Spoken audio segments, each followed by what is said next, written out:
it requires accounting of the cost. We got to know the cost, all right?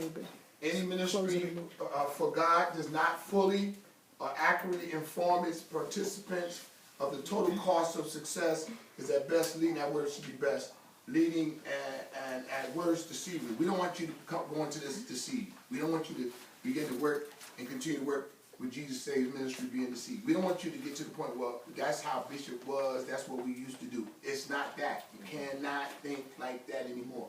Don't say, I know Bishop. You don't know me. I don't know you. We get to know it. We dating again, like I said. We get to know one another because we're going to be asking some different questions. We're at a different level. We're doing some different things. We have to begin to reignite our relationships. And for those who don't know us, period, that you're going to have to understand that we're moving in a totally different direction. We don't want to be deceived. We don't want you to think that your position is still to just come in and just, let's have church on Sunday and Wednesday and that's the ball game. Or you doing your thing and then that's it. I do this and nothing else. The kingdom is bigger than that. The kingdom requires more attention than what we've been given to it. I didn't say JSM. Now, we're part of the kingdom, but I said the kingdom. And I know people are, saying that, they want to relax and cool out and move on. That's fine. I love it. Go on and do your thing. I mean, because I'm planning to move on too. Is there anybody in the house? You gotta be kidding. Y'all think I'm gonna be right here 99 years old talking about, hey, come on, the three of y'all know where I'm ready. I'm making some moves. I'm thinking what's next. I'm talking to people. And I suggest you do the same thing. Somebody said, but in the meantime. But in the meantime, we're here. Don't play no games. Let's do it right. Stop with the secretive stuff. Gotta go. Don't still tell me it should pop up and say, okay, I'm not no longer. Listen. We put the cards on the table, and you need to make a decision and say, listen, Bishop, I can't hang with you. This is not my forte any longer. I don't want to do this. You're asking too much, and then we, could just move right on and love on each other. And there's people who have left the ministry, and rightfully so. They have a right to do that. And some left out of anger. Some left because they just wanted to move on. Some left because they weren't sincere about being here in the first place. So you have different reasons why people leave. But I want you to make a sound decision on what your goals are in terms of your personal life, because your life matters. What's going on in your family, in your house, it matters. You can't play this game and skip over your house and your husband and your children and your wife and all that and talk about, come on down to church no matter what. They did that back then. They would be in church so much, boy. Anybody know what I'm talking about? We was in church like, you got to be kidding. And if your house wasn't in order, your kids was all over the place. So if you had a strong parenthood and they said, this is how we're going to do it, it kind of like stayed a little bit in order. But if you were just all over the place and you just go to church and your kids down the street playing and your husband down there, and you understand, it was a major challenge. So we want to put it on the table that it's going to cost you to do ministry. You have to make some tough decisions. I've been calling a few of you, and I still can't get you. It's amazing. How could you get me? I cannot get you. You're on call, leaders, especially our old heads. We on call. We always had that. We met every Monday. We are on call. You can't say, that's Bishop calling. I'm not answering that phone. You're on call. And then I'm also suggesting that you tell family, friends, and everybody else, listen, today Bishop called me. I got to be, I got to take care of this business. I didn't say neglect your family. I didn't say that. Stop it. Stop it. I heard you. I didn't say nothing about neglect. I would never do that. Your family comes first. And you can't love your family. You can't even love God. No, I love God and my family comes second, third. No. You better learn how to love your brother and your sister. And you talking about you love God. You're not even feeding your children. You're not even taking care of what's happening here. And I'm looking for our families to take the lead in where we're going. Now, come on. Most of your children are grown. We're not talking about your grown kids. We do not have your kids. We're not talking about those grown kids. We got several people here that got grown children. We're not talking about them. They're out of your hands in terms of you telling them they got to be somewhere. But ones that have these young ones, every one of us who had children, we made sure that they was where they were supposed to be. Am I correct? Praise be to God. And so I can attest to that. So the important question that we should ask ourselves, you know, after receiving information that I will be giving to you, because we are meeting the leadership, the ministers, and the elders are meeting on Tuesdays and Wednesdays as well. And one of the things we're going to be talking about is mentoring and how it takes place on Wednesday night. We're no longer just have Bishop come in and teach and then we go home. No, we're having mentoring sessions and classes where as we pass this information on, it's being passed on to the people that we're mentoring and the mentees, and we're going to make sure that that information is getting out. We're going to make sure that we're not just assimilating the information, but we're talking about what does it take to move in the next to the next level. All right. So, what are your expectations of the ministry, and what do you want to see happen as a result of your efforts? You know, when you are doing something and you have your whole heart in it, you want to see the fruits of your labor. So what do you expect? I mean, what are your expectations as we continue to go forward? We're going to make that as clear as possible. What the expectations are of ministry. Now, you need to tell us what your expectations, what are you expecting out of this whole deal? You know, what do you want to see happen? And what do you see happening as a result of your efforts? All right? Number two, are you fully on board? And can you gain additional support from your congregation, from your team, and from your group? You guys supposed to have influence at this level. Come on. You gotta have influence. Don't tell me they won't come. I didn't talk to this person. I called this person on the phone. Come on, are you serious? We talking about we the king's kids. Yes. Don't tell me about you didn't come because you didn't. Some of you are not even have not brought anybody in years. And you come back and leave and come back. And it's deeper than you just bringing somebody. I have sense enough to know that you're ministering to people. I have sense enough to know that you're talking to people. I have sense enough to know that. But I also know that there's a deficit that's taking place. Why? Because I've been taking assessment over the years. I got tons of stuff I've been assessing. I've been looking at. You don't have to be a rocket scientist.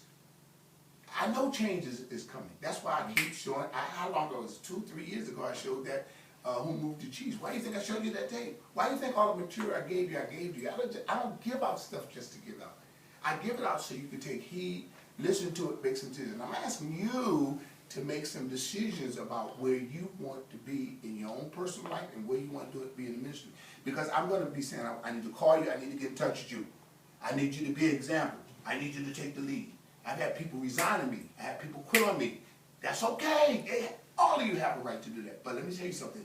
After I give you all this information and you accept it, I'm expecting some major things to happen and some major things to take place. All right? And I tell you a little bit, don't let me forget about some of the things that one needs to do in order to stay in the fellowship as we go forth. Are you committed to putting in the time and the efforts required to make this a kingdom event? If you're on your way out, let me know. If you just can't do it no more, let me know, because I'm going to be bothering you. I'm going to bother you. I'm going to call you. I'm going to ask you why stuff is not happening. I'm going to ask, and to no disrespect. But God has put me here as the under shepherd. And then he put you as leaders, apostles, evangelists, pastors. Why? For the equipping of the saints to do the work of the ministry. It's not just all on me. It's not.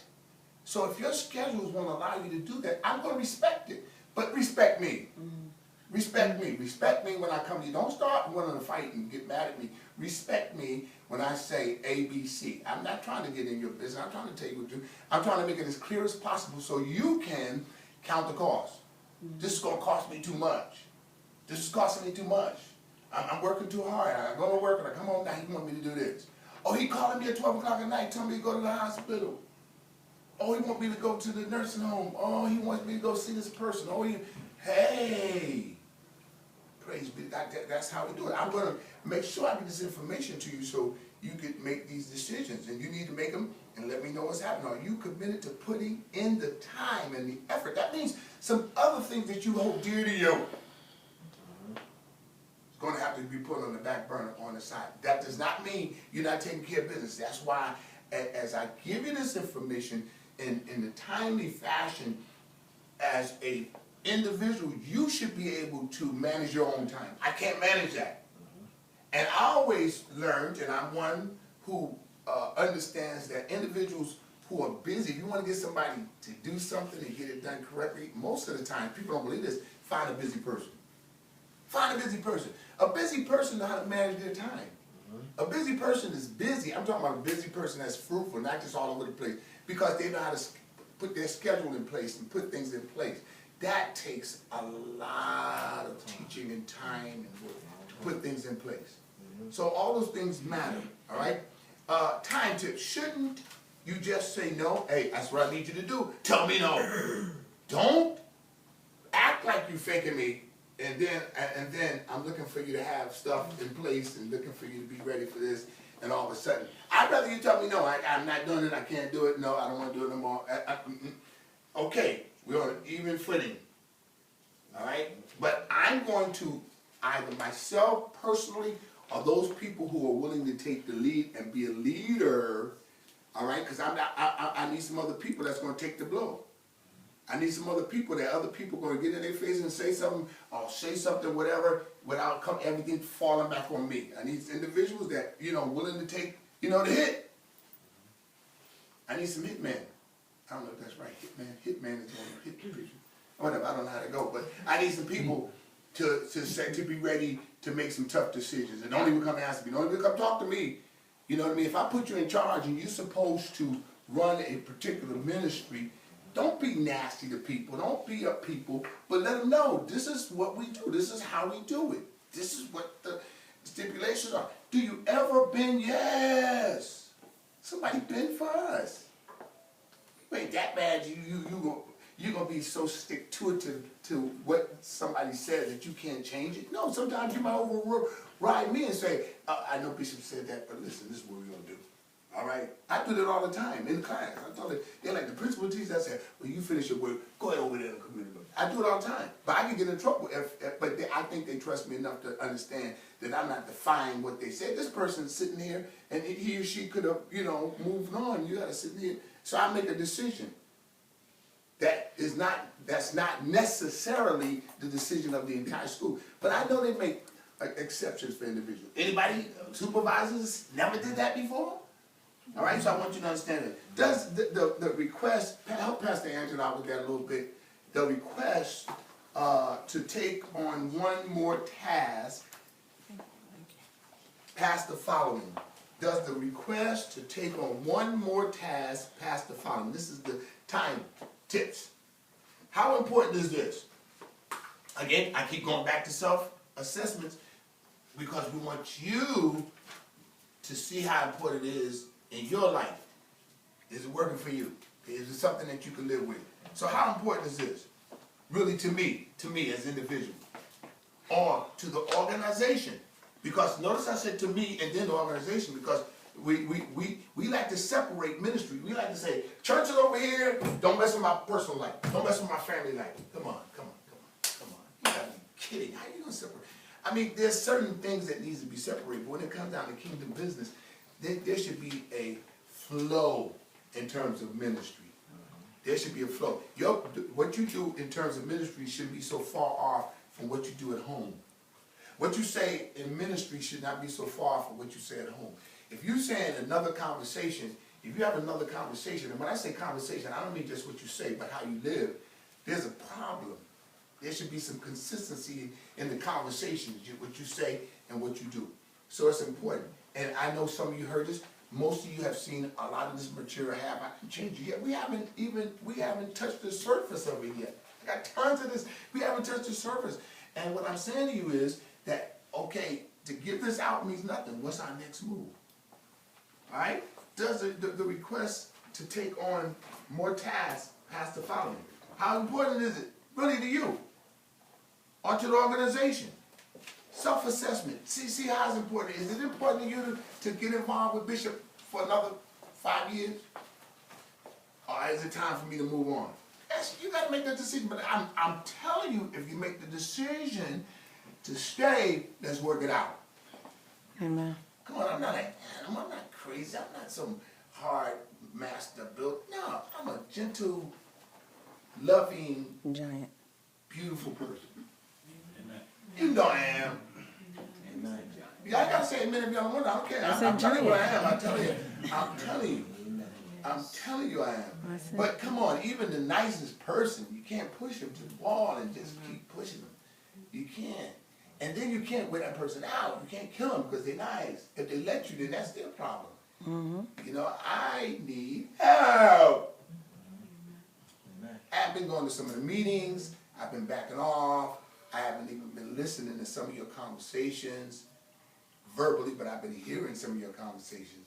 And some people are needing to understand how important it is to keep that order. If at this level you can't keep this order, you got to keep coming back to me saying, well, they want to do this, and they want to do this, and this one ain't finished this, and this one ain't take care of this.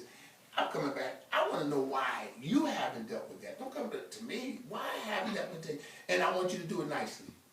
Like when listen, when somebody walk in that door, in that front door, they should be, the person at that door, and I'm going to do this, they should be the sweetest person in the world. When they walk through that door, you should love on them people. Hey, praise God. Now, I don't mean fake. Now, hold on. People can tell when you start faking. They can tell when you're not for real. But you need to have your heart right. You say, I'd rather be a doorkeeper in the house of the Lord than to dwell in the Lord. And when they come to the store, you need to be loved. And then they come from the door and they look at the choir and they look at the people in the seat. And stop talking to the same people. I'm looking at, at church, this is a sidebar, by the way, this has nothing to do with it. I'm looking at church, and I'm looking at the church, and I'm looking at how you guys go talk to everybody around here. Forget that. Y'all can talk at any time. Go talk to a visitor. Go love on some other people. Is anybody not? Amen. Okay, listen, it says, can someone else do it with equal faculty? Is there a more appropriate person who should do this? Maybe you're not the one. Maybe you're not the one. That's okay. This meeting is about being okay. This meeting is about not you walking out here saying, oh boy, here we go, he done beat us up. I'm not beating you up. I'm telling you, come on. Make a decision. My father used to say, make a decision, boy. Make a decision. And I'm like, oh, what's he talking about? Make a decision. I didn't know which way to go. He make a decision. I just turned away that way. You know, in the car driving, he's saying, I'm thinking he's going to tell me which way to turn, and I'm in the middle of the road. Make a decision. Boom. I just happen to make the right decision. But you got to make a decision, and you got to make a decision about where we're going, all right? We're not getting any younger, and that's not a reason for us having this meeting because we're getting older. Because seasoned folks are awesome. Seasoned folks are awesome. We done been through stuff and had to deal with stuff and had to grow through stuff. You got to be kidding. Don't let this stuff about we getting old and we dying out. No. Listen, a person that operating under the anointing never die out. His spirit and his legacy continue to go forward. RJ is in every one of my brothers. I kid you not. Sometimes I'm on the phone listening to them talking like, whoa, my father been there for 20 years. Who is my brother? Because we had the same spirit. 6 of us, we all got the same spirit. And so, we have to have the spirit of our Father, Jehovah, Abba, Daddy. And if we do, then we should be sitting here upset with Bishop because he's saying, listen, it's time to make some heavy decisions about where we're going. But I know one thing, we sure can't go like we've been going. Wow, we just saw the cheese thing. Who moved my cheese? Who ate my cheese? The cheese is running out. And listen, the things that we talking about and dealing with, we were so laid back, we were just like, we was laid back because we was kicking it. And all the time the cheese was being eaten because we wasn't reproducing ourselves. And now we sit here and look at each other like, what's next? What's next? You gotta be kidding me. What's next? It's time to take another assessment. It's time to, first of all, assess ourselves. And it would look like everybody's down because, you know, you're here tonight. That don't mean a thing. Don't let anybody fool you just because you sit in this room that you are agreeing with what come on, I've been around, I'm 60 years old, I've been around the corner about 3 times. And I know just because people sit here and look at you, they don't mean they're in agreement with you. Matter of fact, they get on the phone and say, no, they start with each other. Man, what is he talking about? No, if that's your attitude, you're not the right person. It's okay for you to critique, don't get me wrong. And I want you to critique, I want you to say what you need to say about what you think and what you feel. But we need some concrete steps to take and stop saying, nobody came to church today. The seats are empty today. Nobody's giving today. So what do? We sit here and just keep singing that song? That's not a good song. What do we do next? Corporately. What's our next move, Bishop? Oh, Bishop, this is what I think. This is what I believe. And you know, and I have to kind of like be a little lenient too, because you know, we've been doing the selling of what we cook, fish, what we sell? Chicken. I'm not a chicken man. I'm not a chicken man. I don't do chickens. But guess what? It worked. Did you hear what I said? It worked. I don't have nothing against the people who cook that chicken. Those people cook that chicken for how much? Yeah.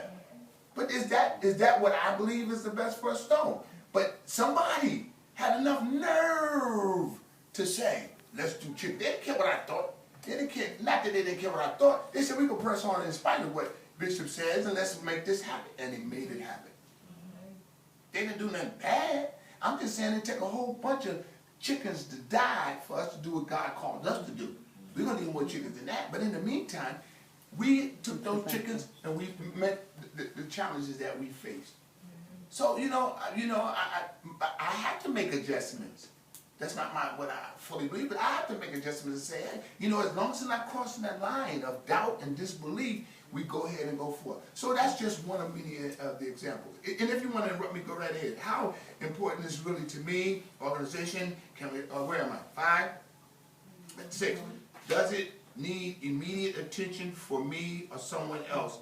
Is it urgent? If none of the things that you've been seeing and things you've been involved in here at the ministry, number 4, if it's not urgent, if you don't see a need, you need to take some other looks, take another look at yourself. Just take another look and see where you're at. And go back with that assessment of yourself. You know what I mean? Because we're talking about not just for ministry, but does it need immediate attention? Or you gonna just let it keep going until everything fall apart? Somebody help Tammy with that video, please.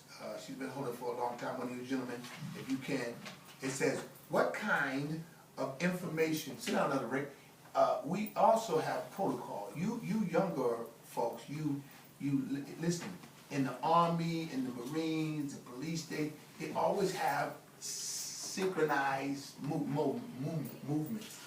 And you need to look around and find out who's the seasoned people. Bishop, we walking around there cleaning up, fixing stuff. That's